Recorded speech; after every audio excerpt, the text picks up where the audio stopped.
groupe River du Negro Spiritual, j'en suis ni hein. Mais c'est pas... Non, mais c'est du Negro Spiritual. Moi, j'adore cette musique. Et je crois que je serai là-bas samedi soir à 20h30, pourquoi pas à l'église de Chantilly, pour écouter ce merveilleux groupe. Je crois que c'est une je sentais votre émotion. Oui. Une immense prière et sur des phrases musicales vraiment de toute beauté. En plus, dans une église fabuleuse.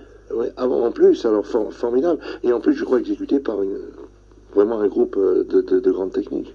En plus, ça va aussi rénover l'instrument de l'église. Alors, j'en suis dit, on va continuer dans le cinéma cette fois. Parce que vous êtes un homme de cinéma. Oh là là. C'est vous qui le dites, mon vieux. Oui, je suis là pour le dire, mon cher, oui, je le dis. J'ai peut-être une gueule pas comme tout le monde, mais ça ne veut pas dire quand même que j'ai... Oui, c'est vrai, parce que je vous ai reconnu l'autre jour, hein, quand je vous ai interpellé pour me faire écouter, pour faire venir dans cette émission. Alors, le cinéma, ça, dans quel film vous avez tourné? Expliquez-moi. Attention, je vais vous dire une chose. Oui, dites-moi. Parce que vous me dites, bon, le cinéma, etc., je vous remercie, parce que pour vous, c'est quelque chose de monumental, le cinéma.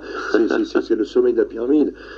Bon, je dirais d'accord, je dirais, bon, c'est le sommet de la pyramide, je veux bien, mais il y a la cascade de spectacle. Et la cascade de spectacle est pour la cascade de cinéma ce qu'est le théâtre pour le cinéma.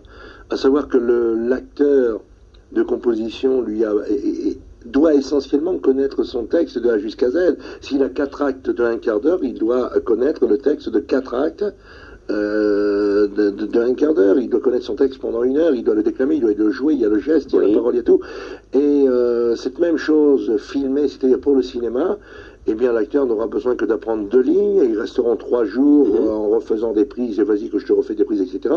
Donc alors, pour ainsi dire, il me semble que le théâtre est peut-être plus difficile que le cinéma au niveau du travail de l'acteur, et que la cascade de cinéma est peut-être, je ne veux pas massacrer, je massacre personne, mon ami Julien et tout, je l'adore, mais je dirais peut-être qu'il y a quand même une facilité plus grande de faire de la cascade de cinéma que de faire de la cascade de spectacle, ou, comme vous me le disiez tout à l'heure, il n'est pas possible de nous tromper. Mais je vous ai dit, oui, mais en fin de compte, puisque c'était un spectacle sans bluff, et que c'est vrai. On arrive à se tromper, on peut se tromper en se faisant très mal, et là je le souhaite pas, et on peut se tromper sans faire de mal, c'est-à-dire on se plante terrible parce qu'on a loupé un numéro. Mais j'applaudis, parce qu'en fin de compte, soyons vrais, le spectacle semble... C'est peut-être de ce côté que votre métier, au sens très noble, bien sûr, toujours, fait partie un petit peu de la famille du cirque, de spectacle de cirque, non? Oui, au sens, non pas au sens péjoratif, tiens, c'est le cirque, etc. Non, le cirque, le grand cirque, le cirque à la Bouglione, parce que pour moi, les Bougliones ont tout le temps été les super rois du cirque. Oui.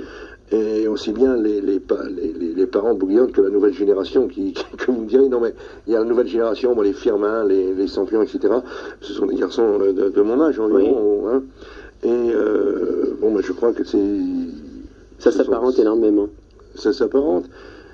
À quel niveau? Au niveau du... Au niveau du spectacle, au niveau du droit à l'erreur. Quand un trapéziste, pardon, fait quelque chose de pas bien, le spectateur applaudit, il recommence son numéro. C'est une manière de... Oui, d'accord, mais... Enfin, là, dans votre cas, le spectateur s'aperçoit peut-être pas toujours de l'erreur que vous avez faite, non? S'il ne s'aperçoit pas de l'erreur, il n'y a pas d'erreur, alors là c'est bon.